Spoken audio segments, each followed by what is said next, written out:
भेड़ पालन मेरे समुदाय का पहचान है, पारंपरिक पुश्तैनी कार्य है। मैं इसी समुदाय से आता हूँ और इसी नाते आज मैं यहाँ पर चुनकर इस विधानसभा में पहुँचा हूँ। तो ये मेरे समुदाय की पहचान का व्यवसाय है। इसको आज सरकार की नीतियों के परिणाम स्वरूप ये हाशिए पे चला गया है। पेड़ों का नुकसान भेड़ें नहीं करती हैं, पेड़ों को अवैध कटान ज़्यादा नुकसान पहुँचा रहा है।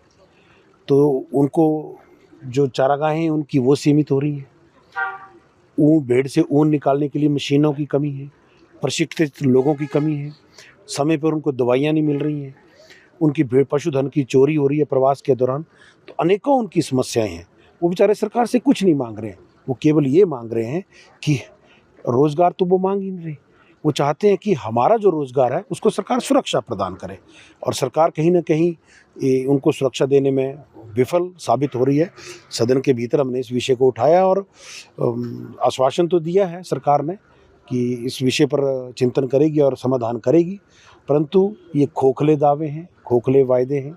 हमें इस सरकार से कोई उम्मीद नहीं है। लगातार ये भी देखने में आ रहा है कि कहीं न कहीं जो समस्या भेड़ पालकों को हो रही है, कहीं न कहीं वो इस व्यवसाय से दूर भी होते जा रहे हैं। देखिए, कोई भी आदमी किसी भी व्यवसाय को क्यों करता है?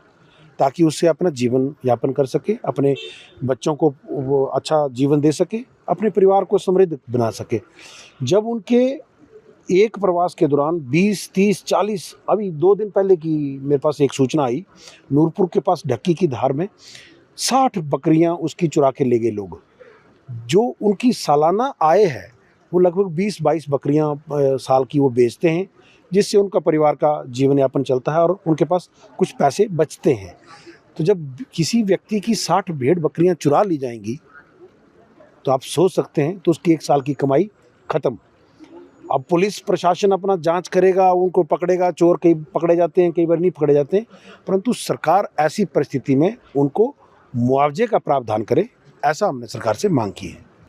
भेड़ पालन मेरे समुदाय का पहचान है, पारंपरिक पुश्तैनी कार्य है। मैं इसी समुदाय से आता हूँ और इसी नाते आज मैं यहाँ पर चुनकर इस विधानसभा में पहुँचा हूँ। तो ये मेरे समुदाय की पहचान का व्यवसाय है। इसको आज सरकार की नीतियों के परिणाम स्वरूप ये हाशिए पे चला गया है। पेड़ों का नुकसान भेड़ें नहीं करती हैं, पेड़ों को अवैध कटान ज़्यादा नुकसान पहुँचा रहा है। तो उनको जो चारागाहें हैं उनकी वो सीमित हो रही हैं। भेड़ से ऊन निकालने के लिए मशीनों की कमी है, प्रशिक्षित लोगों की कमी है, समय पर उनको दवाइयाँ नहीं मिल रही हैं, उनकी भेड़ पशुधन की चोरी हो रही है प्रवास के दौरान। तो अनेकों उनकी समस्याएं हैं। वो बेचारे सरकार से कुछ नहीं मांग रहे हैं, वो केवल ये मांग रहे हैं कि रोज़गार तो वो मांग ही नहीं रहे। वो चाहते हैं कि हमारा जो रोज़गार है उसको सरकार सुरक्षा प्रदान करे, और सरकार कहीं ना कहीं उनको सुरक्षा देने में विफल साबित हो रही है। सदन के भीतर हमने इस विषय को उठाया और आश्वासन तो दिया है सरकार ने कि इस विषय पर चिंतन करेगी और समाधान करेगी, परंतु ये खोखले दावे हैं, खोखले वायदे हैं। हमें इस सरकार से कोई उम्मीद नहीं है। लगातार ये भी देखने में आ रहा है कि कहीं न कहीं जो समस्या भेड़ पालकों को हो रही है, कहीं न कहीं वो इस व्यवसाय से दूर भी होते जा रहे हैं। देखिए, कोई भी आदमी किसी भी व्यवसाय को क्यों करता है? ताकि उससे अपना जीवन यापन कर सके, अपने बच्चों को वो अच्छा जीवन दे सके, अपने परिवार को समृद्ध बना सके। जब उनके एक प्रवास के दौरान 20, 30, 40 अभी 2 दिन पहले की मेरे पास एक सूचना आई, नूरपुर के पास ढक्की की धार में 60 बकरियां उसकी चुरा के ले गए लोग। जो उनकी सालाना आय है वो लगभग 20-22 बकरियां साल की वो बेचते हैं, जिससे उनका परिवार का जीवन यापन चलता है और उनके पास कुछ पैसे बचते हैं।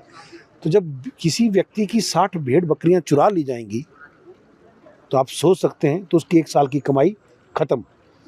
अब पुलिस प्रशासन अपना जांच करेगा, उनको पकड़ेगा, चोर कई पकड़े जाते हैं, कई बार नहीं पकड़े जाते हैं, परंतु सरकार ऐसी परिस्थिति में उनको मुआवजे का प्रावधान करे, ऐसा हमने सरकार से मांग की है।